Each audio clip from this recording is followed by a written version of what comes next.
At a meeting here tonight, parents are one step closer to finding out whether John Fisher Public School will have to close next fall to accommodate construction next door. Coming up, the findings from a report by the TDSB and the reaction from parents. We're outside a TDSB town hall near Yonge and Eglinton, where parents and students of John Fisher Public School are one step closer to finding out if they'll have to relocate next fall because of a neighboring construction project. Needless to say, I mean, there's huge truck traffic. You've also got problems with the dust, with the noise. Those are just some of the safety concerns parents have about a 35-story apartment building set to go up steps away from John Fisher Public School. We are very concerned about the prospect of our children going to school with all the construction. With construction set to begin in July, the question about whether 500 students would have to move about 6 kilometers to Vaughan Academy for the duration of the 2-year project has yet to be fully answered.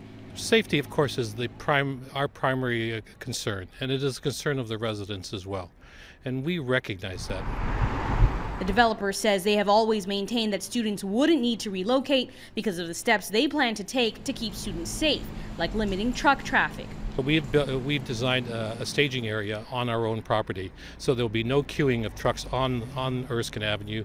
There'll be an internal road network that will be on our own property. At a meeting tonight, the TDSB presented the findings of a risk assessment report they commissioned. It found the school can safely stay open as long as certain measures are in place during construction. Putting in windows now that will provide a better sort of insulating value for noise. We're also going to be looking at putting in air conditioning to deal with the air quality because we want to keep the windows closed. If you mitigate some recommendations from the third-party report also include a 12-foot boundary wall, removal of lead and asbestos from building materials, and limiting the number of cranes in operation. All great ideas, say some parents, as long as they're actually enforced. And then we need another independent, credible third party who has authority to enforce those mitigation measures. As it stands now, none of that is in place. Then there's the question of cost. We have money in our capital budget to address those issues. We were going to replace the windows. We were going to do painting. We were going to move the playground. And of the 34 items that are listed as urgent, high, medium, only one is among the list of measures the TDSB is now going to go and spend money on, and that's windows. None of the other stuff. You're saying. Many parents here say they're frustrated they're even forced to entertain this conversation, given that the building proposal was green-lit by the Ontario Municipal Board against the city's wishes. Other people speak, but I'm just going to ask, how many people here want to stop this tower?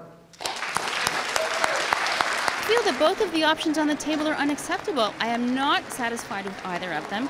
Shipping 500 children across Eglinton twice a day is absurd, and sending them to school in the middle of a construction zone for 3 years is also unacceptable to me. The TDSB is asking parents to take part in a survey to give their opinion, and they hope to make a decision by the end of this month. They say they're also creating a centralized system for any parents who want to pull their kids out of John Fisher and have them apply to another local area school. Janelle Amasa, City News.